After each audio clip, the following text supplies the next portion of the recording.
Step aside, sir. We need to screen that item immediately. I am aware of my rights. You are exceeding your authority. I will not allow it. Sir, set the bag down. Now, this is my property. I'm not surrendering anything. I said put it down. You're exceeding your authority. Officer, state your reason. Security inspection. Let go. I know my rights. I'm Judge Terrence Pierce. I'm telling you. Sir, this is your last warning. At Chasse Patruzech, she doi placed. M. On a Thursday evening in early spring. Inside Concourse B of Hartsfield-Jackson Atlanta International Airport. Multiple cameras were already recording when a routine walk to a departure gate turned into something far more serious. What was described as a random security check quickly escalated into raised voices, physical force, and an unlawful detention that would later be examined frame by federal investigators. The man being confronted appeared calm, composed, and fully compliant. He was dressed in a dark blazer, pulling a small carry-on, moving with the quiet confidence of someone used to high-pressure situations. The officer confronting him believed he was dealing with just another passenger, someone he could stop, question, and control without consequence. What that officer did not know, what he would not realize until it was far too late, was that the man standing in front of him was a sitting federal judge, traveling on official business. And by the time the truth came out, the balance of power had already shifted, because every word, every command, and every decision was being captured in real time on a body camera, on surveillance footage, and on the phones of nearby passengers. This wasn't just an airport confrontation. It was the beginning of a civil rights case, a federal investigation, and the moment one TSA officer's career started ending on camera. The man at the center of the incident was Judge Terrence Pierce, 56 years old. A sitting federal judge appointed to the bench 7 years earlier. Before that, he spent more than 2 decades as a federal prosecutor, handling cases where authority was challenged daily and pressure was constant. He was traveling on official business, moving through the terminal calmly, with a boarding pass in hand and a small carry-on at his side. Nothing about his behavior suggested urgency, evasion, or threat. He had already cleared security. He was simply walking to his gate. The officer who stopped him was TSA Officer Todd Calder, 41 years old, a 9-year veteran of the Transportation Security Administration. Among co-workers, Calder was often described as old school. In practice, that meant rigid, confrontational, and highly confident in his own judgment. He believed rules were enforced, not explained, and that compliance mattered more than context. Over the years, informal complaints had followed him. Passengers described unnecessary secondary screenings, harsh language, and encounters that felt less like security and more like intimidation. A pattern quietly emerged. Most of the complaints involved black male travelers. None of them ever went far. There was rarely video, rarely witnesses, and without proof, the reports were dismissed or quietly filed away. But this time was different. Because Officer Calder was wearing a body camera, and he turned it on himself, the body camera timestamp flickered as Officer Todd Calder adjusted the strap on his vest and stepped into the main pedestrian flow leading toward Gate B27. Travelers moved past him in steady lines, families, business travelers, students, most of them passing without so much as a glance. Calder watched. Then he slowed. His attention locked onto one man walking alone. Tall, well-dressed, pulling a small roller bag, holding a boarding pass in his hand. Nothing rushed, nothing out of place. Calder pivoted and stepped directly into the man's path. "Hey, you. Step over here." The man stopped immediately. "Is there a problem?" "Officer, don't worry about that," Calder replied, his voice already clipped. "Step over here." As the man moved toward the wall, Calder placed his palm lightly but deliberately against his chest, guiding him aside. The contact was brief, but intentional. "What's this about?" the man asked evenly. "Random screening." Calder said, "You fit a profile." "What profile?" Calder didn't answer. He glanced down at the boarding pass instead.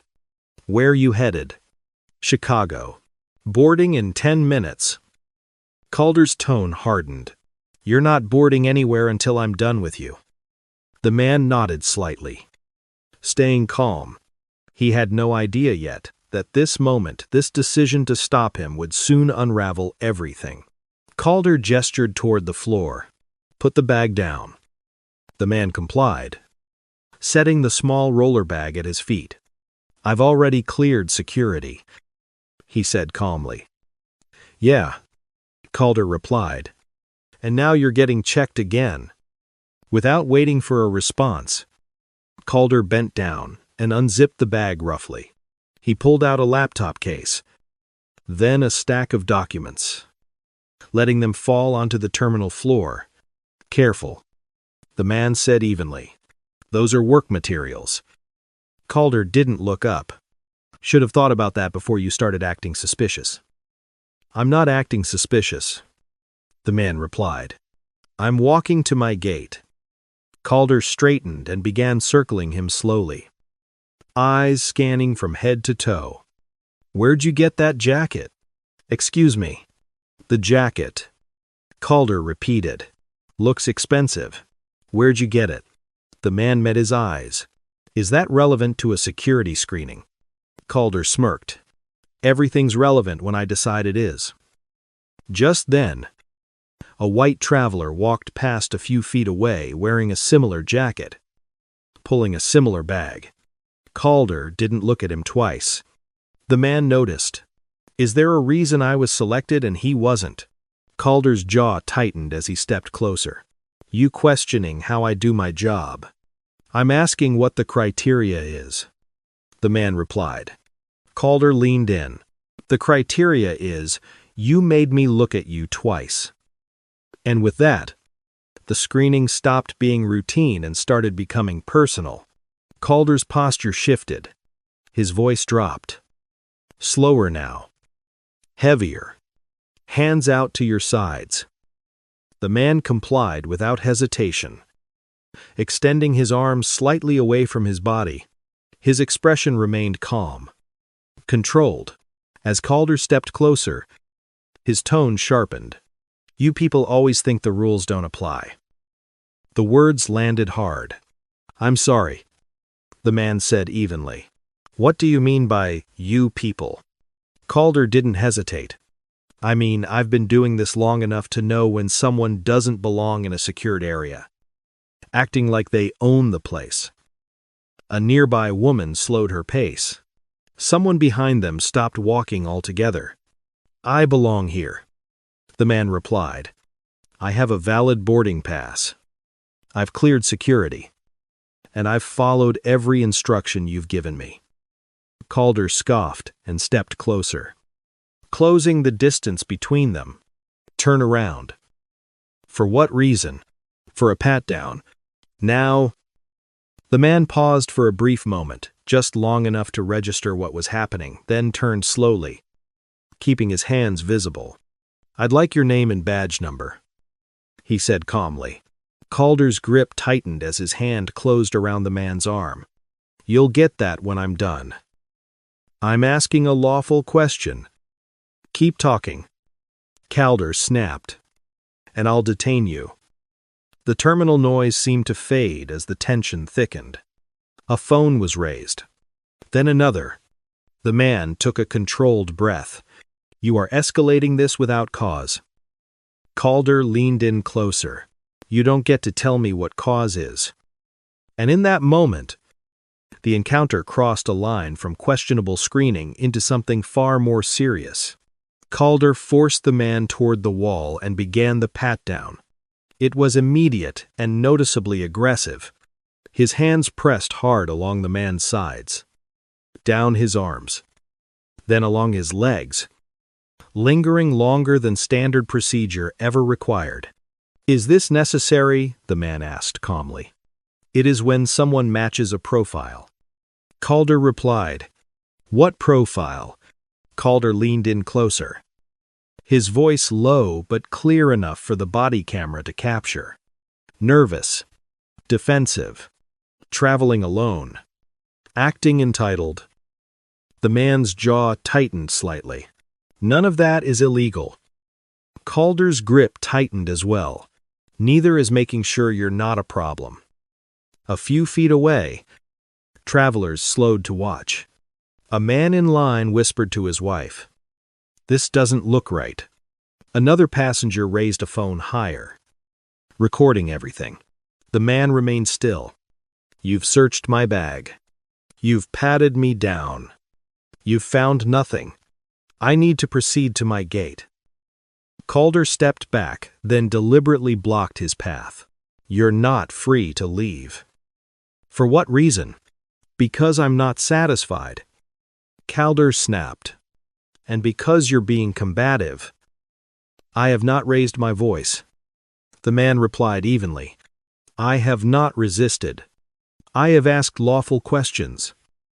Calder scoffed. "That attitude right there. Always challenging. Always pushing." The words echoed. And with them, the moment shifted from harassment to unlawful detention. The boarding announcement for the Chicago flight echoed faintly through the terminal. Passengers began lining up just a few yards away, their eyes drifting toward the raised voices, cutting through the usual airport noise.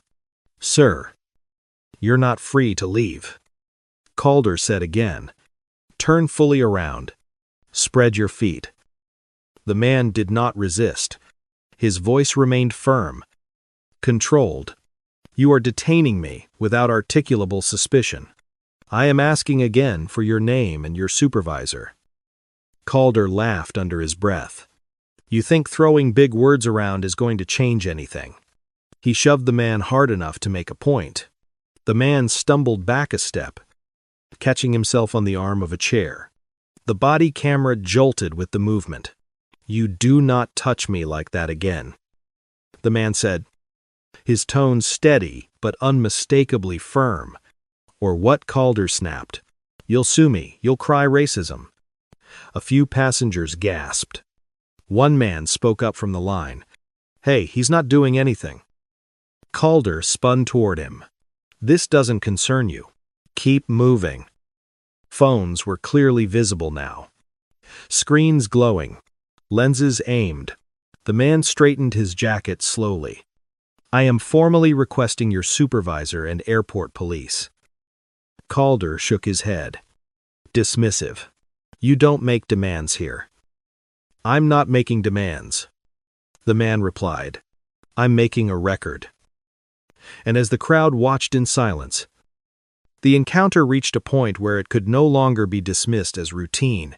It was now unfolding in public, on camera, with witnesses who would remember every second. Within moments, 2 uniformed airport police officers appeared at the edge of the corridor, followed closely by a woman in a dark blazer, TSA Supervisor Linda Caraway. Her eyes moved quickly, taking in the scene, the bag on the floor, the small crowd, the phones held up recording, and the tension hanging thick in the air. "What's going on here?" "Todd," she asked. Calder answered immediately. "Non-compliant male. Refusing to cooperate. Questioning instructions. Possibly attempting to avoid screening." The man spoke calmly, clearly, making sure the body camera would capture every word. "That is inaccurate. I have complied with every instruction. I am being detained without cause." Caraway turned to him. Sir, is that correct? Yes. Ma'am, I've cleared security. My bag was searched. I was patted down. Nothing was found. I have been spoken to in a racially charged manner, and I was just shoved. That's not what happened. Calder cut in. Caraway glanced down at the body camera mounted on Calder's chest. Then she looked at the phones in the hands of nearby passengers. Todd, she said slowly. Why was he selected? Behavioral indicators. Calder replied. Which indicators? Calder hesitated. Just long enough. The corridor went quiet. Even the boarding announcement seemed distant. Caraway's expression tightened. Sir, she said to the man. May I see your identification? The man nodded once. Of course. He reached slowly into his jacket, deliberate. Controlled and removed a credential, holding it out for her to take. And as Supervisor Caraway looked down at the ID in her hand, the situation began to change in a way Officer Calder never expected. Supervisor Caraway looked down at the credential in her hand. She read it once. Then she read it again. Her expression didn't change dramatically, but it changed enough. Enough to signal that everything Officer Calder thought he understood about this situation was wrong. She lifted her eyes slowly. Judge Terrence Pierce, she said quietly. For a split second, Calder didn't react. Then his head snapped toward her. That doesn't mean anything, he said quickly. People fake credentials all the time. Caraway didn't raise her voice. This is a federal judicial credential. Todd, it's not something you print at home. The man spoke calmly. You're welcome to verify it through the U.S. Marshal Service. My chambers are in the Northern District. I'm traveling on official business. Calder scoffed, but his confidence had already started to crack. So what? Now we're supposed to treat him differently because he's got a title. No, Caraway replied firmly. We're supposed to follow protocol. And right now, protocol says you step back. One of the airport police officers stepped forward. Sir, for the record, can you state your name and position? Terrence Pierce, the man said evenly. United States federal judge. The officer keyed his radio. Dispatch. I need a federal credential verification. As the radio crackled to life, Calder stood frozen, his authority slipping away with every passing second. Surrounded by witnesses, cameras, and a truth he could no longer control. The radio crackled. Dispatch to Sergeant Haynes. Credentials confirmed. Subject is a sitting federal judge. The words landed with finality.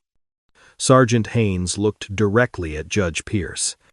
Judge, I apologize for the delay. Supervisor Caraway exhaled slowly, the tension in her shoulders visible. Sir, I'm very sorry for what you've experienced. This should never have happened. Calder stared. Stunned. So what now? He snapped.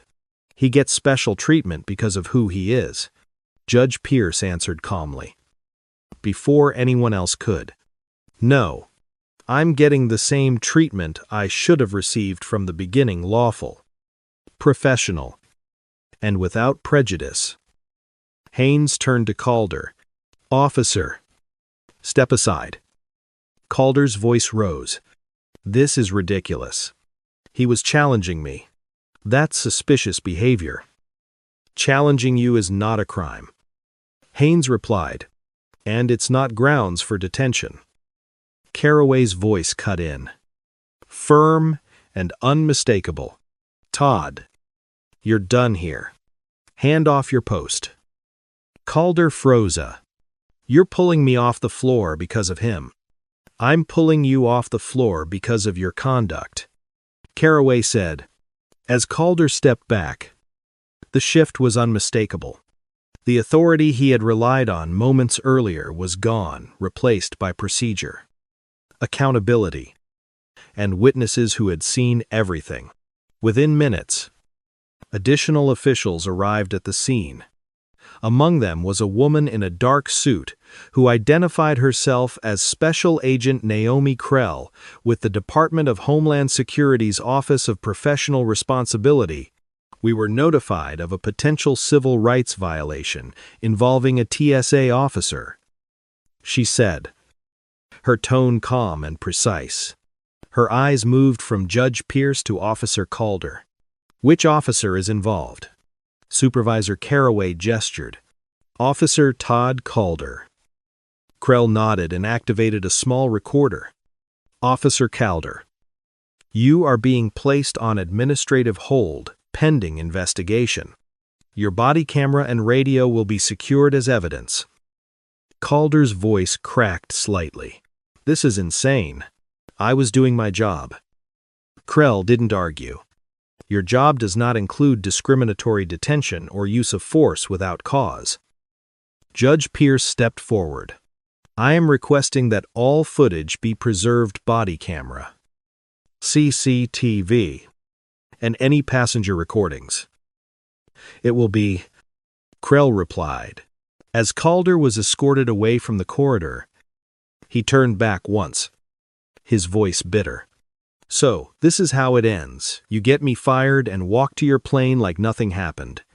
Judge Pierce met his eyes. This is how accountability begins. Moments later, Pierce was escorted toward his gate as the boarding call echoed through the terminal while behind him. An investigation was already fully underway. Within an hour of the incident, Officer Todd Calder's body camera, radio, and written report were in the custody of the Department of Homeland Security. CCTV footage from Concourse B was secured, along with audio from TSA microphones and at least 7 passenger phone recordings. Every angle existed. Every word was preserved. By the next morning, Calder was placed on immediate administrative suspension without pay.